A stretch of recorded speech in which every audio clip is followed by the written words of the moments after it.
Hello student, welcome to my YouTube channel chemistry minds. I am JK Shivhari. आज मैं isomerism का एक topic लेकर के आया हूँ, एन एंशियोमर्स एंड डायस्टेरियोमर्स। एन एंशियोमर्स को हिंदी में प्रतिबिंब प्रतिबिंब प्रतिबिंब समावयवी समावयवी और डायस्टेरियो आइसोमर्स को हम हिंदी में अप्रतिबिंब समावयवी कहते हैं। तो इसकी डेफिनेशन क्या है एन एंशियोमर्स की? वह स्टीरियो आइसोमर्स जो एक दूसरे के दर्पण प्रतिबिंब होते हैं, मिरर इमेज होते हैं, लेकिन एक दूसरे पर सुपर इम्पोज नहीं होते हैं, क्या कहलाते हैं? एन एंशियोमर्स कहलाते हैं। जैसे एग्जांपल देखिए, ये डी टार्ट्रिक एसिड है और ये एन टार्ट्रिक एसिड है। अगर इसको तुम दर्पण में देखोगे तो तुम्हें ये दिखाई देगा, लेकिन यदि इसको उठा करके रखोगे तो ये सुपर इम्पोज नहीं होते हैं, एक दूसरे को बिल्कुल जो का त्यों ढक नहीं पाते हैं। तो ये एक दूसरे की क्या है हमारी, ये हमारी क्या है? एन एंशियोमर्स है। अच्छा, इसमें देखिएगा जरा, ये मेसोटार्ट्रिक एसिड है। अगर इसको तुम दर्पण में देखोगे तो ये कभी दिखाई नहीं देगा, तो ये एक दूसरे के एन एंशियोमर्स नहीं हो सकते हैं। तो पहले तो आप एन एंशियोमर्स को समझिए, इसकी डेफिनेशन देखिए। ऐसे स्टीरियो आइसोमर्स जो कि एक दूसरे के मिरर इमेज होते हैं, लेकिन एक दूसरे पर सुपर इम्पोज नहीं होते हैं, एक दूसरे के एन एंशियोमर्स कहलाते हैं। अब आते हैं आप डायस्टीरियो आइसोमर्स पर। मैं इसके बाद और भी एग्जांपल बताऊंगा। डायस्टीरियो आइसोमर्स, तो डायस्टीरियो आइसोमर्स का डेफिनेशन क्या होगा? ऐसे स्टीरियो आइसोमर्स जो एक दूसरे के मिरर इमेज नहीं होते हैं, डायस्टीरियो आइसोमर्स कहलाते हैं। जैसे अगर मैं इसको देखूं, एल टार्ट्रिक एसिड और मेसोटार्ट्रिक एसिड, तो ये एक दूसरे के दर्पण प्रतिबिंब नहीं है, तो हम कह सकते हैं ये एक दूसरे के क्या है? ये एक दूसरे के क्या है? डायस्टीरियो आइसोमर्स है।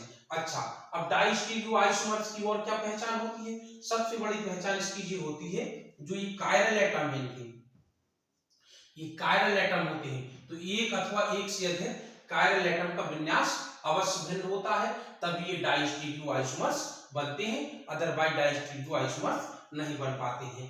अब मैं आपको कुछ और एग्जांपल बताता हूं जो डायस्टीरियो आइसोमर्स होंगे कि एन एंशियोमर्स होंगे। ठीक है, तो जैसे सबसे पहले एक नोट लिख लें आप, नोट के रूप में एक पॉइंट लिखें आप। यदि इफ एन ऑप्टिकल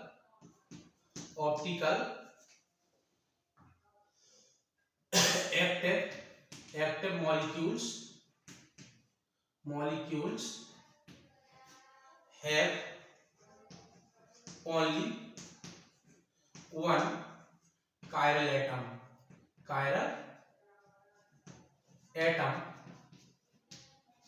यदि कोई मॉलिक्यूल्स केवल और केवल एक कायरल एटम रखता है, तो वह कभी भी डायस्टीरियो आइसोमर्स शो नहीं कर पाएगा, वह केवल और केवल एन एंशियोमर्स शो कर पाएगा। जैसे आप एग्जांपल के तौर पर देखिए, CH3 COOH, इसको हम क्या कहते हैं? लैक्टिक एसिड कहते हैं, लैक्टिक एसिड OH, और ये रहा H।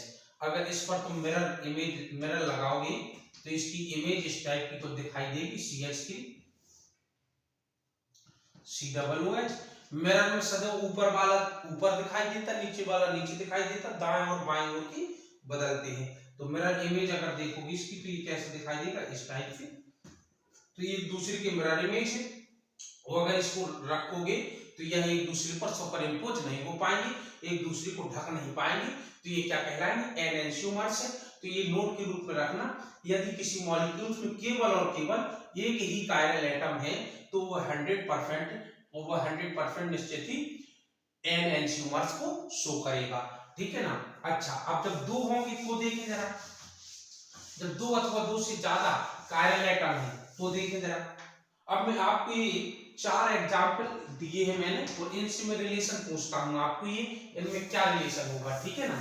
ये चारों एग्जाम्पल में क्या रिलेशन होगा, तो मैं इधर क्वेश्चन पूछता हूं ए एंड बी में क्या रिलेशन होगा, तो इधर फिर मैं पूछता हूं ए एंड सी में क्या रिलेशन होगा, फिर मैं पूछता हूं ए एंड डी में क्या रिलेशन होगा।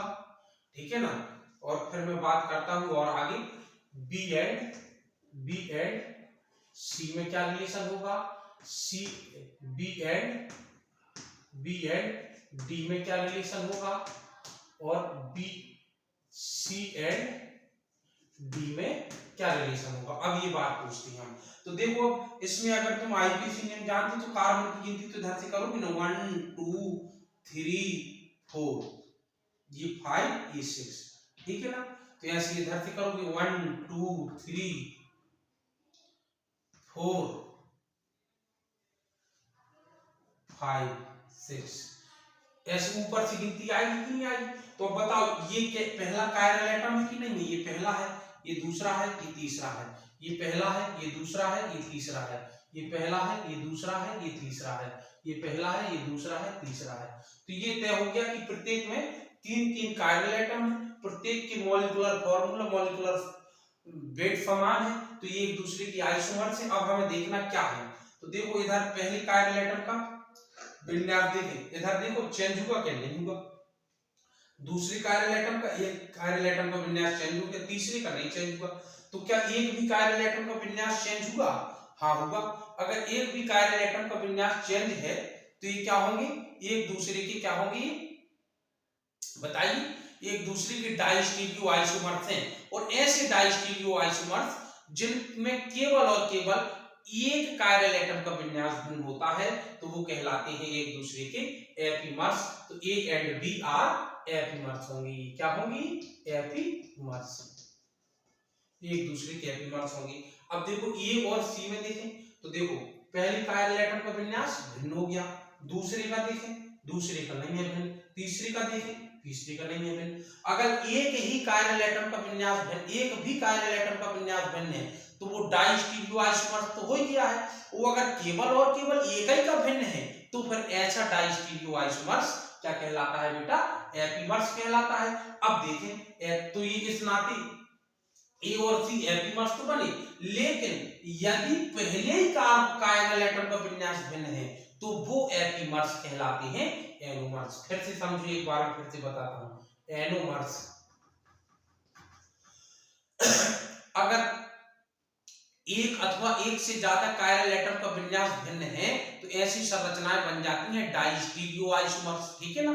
तो डाइस्टीरियोमर्स हो गए वो ऐसे डाइस्टीरियोमर्स जिनका केवल और केवल एक कायरल एटम का विन्यास भिन्न हो तो वो कहलाते हैं एपीमर्स। अब ऐसा एपीमर्स जिसमें केवल और केवल पहली कार्बन का विन्यास भिन्न हो, तो इसमें पहली कायरल का विन्यास भिन्न है कि नहीं है, इसलिए क्या कहलाए, एपीमर्स, वो फॉर एनोमर्स, ठीक है ना। तो ये कहलाए एनोमर्स। अगर देखो अभी इस वाले का भिन्न था तो ये कई का तो था, लेकिन पहले वाले का नहीं था, इसलिए वो कहलाए थे एपीमर्स।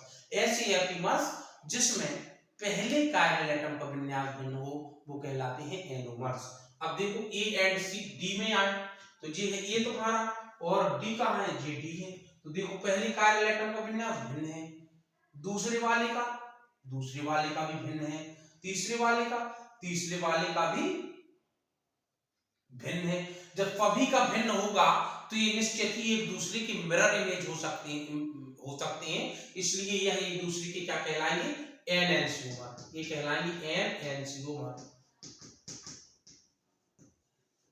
ठीक है। अब आए बी एंड सी में, तो बी एंड सी देखें जरा, बी ये है बी तुम्हारा, तो बी में देखें जरा पहले कायरल का विन्यास, दूसरी तीसरी, और सी में देखें पहले का भिन्न है क्या, हाँ पहले का भिन्न है, दूसरे वाले का भी भिन्न है, तीसरे का भिन्न नहीं है। तो जब एक या एक से ज्यादा का भिन्न है तो क्या है, डाइस्टीरियोमर्स, और अगर एक का भिन्न होता तो एपीमर्स। क्योंकि दो का भिन्न है, दो कायरल का भिन्न है तो ये एक दूसरे के क्या कहलाएंगे, बी एंड सी डाई स्टीरियोमर्स।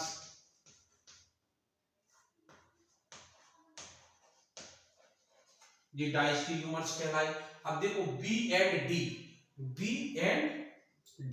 तो बी एंड डी में देखो पहले का भिन्न है, हाँ है, दूसरे का भिन्न नहीं है, तीसरे का भिन्न है, तो दो कायरल एटम का फिर भिन्न हो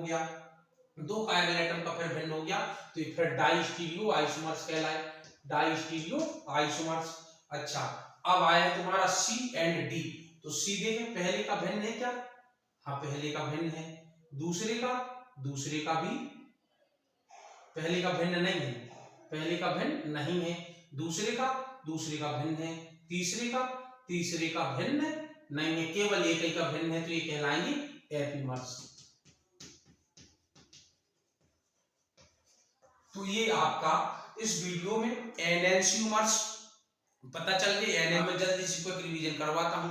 यदि मॉलिक्यूल्स में केवल और केवल एक ही कायरल एटम है तो वो एनेंशियोमर्स को करेंगे, वो कभी डाइस्टीरियो आइसोमर्स को नहीं कर सकते हैं। यदि मॉलिक्यूल्स में दो या अथवा दो से ज्यादा कायरल एटम है तो उसमें एक या एक से ज्यादा कायरल एटम का विन्यास भिन्न होना चाहिए, तभी वो डाइस्टीरियो आइसोमर्स होगा। ठीक है ना। केवल एक ही कायरल एटम का विन्यास भिन्न, पहले फिर सुन लो, अगर दो से कम कायरल एटम है तो फिर डाइस्टीरियोमर्स होने ही नहीं है। दो या दो से ज्यादा कायरल एटम है और केवल एक ही कायरल एटम का विन्यास भिन्न है तो निश्चित ही वो एपीमर्स होगा। अगर पहले कायरल का विन्यास भिन्न है तो वो एनोमर्स होगा। ठीक है। तो I hope anomers, epimers, diastereo isomers और एनेंशियोमर्स इस वीडियो में आपके क्लियर हो गए होंगे। नेक्स्ट वीडियो में मैं आपको डाइस्टीरियोमर्स के जो टाइप है थ्रियोस एंड एरिथ्रोस को लेकर के आऊंगा और बिल्कुल क्लियर कर दूंगा। तब तक के लिए इस वीडियो को पढ़ें, लाइक करें, शेयर करना बिल्कुल ना भूलें। Thank you.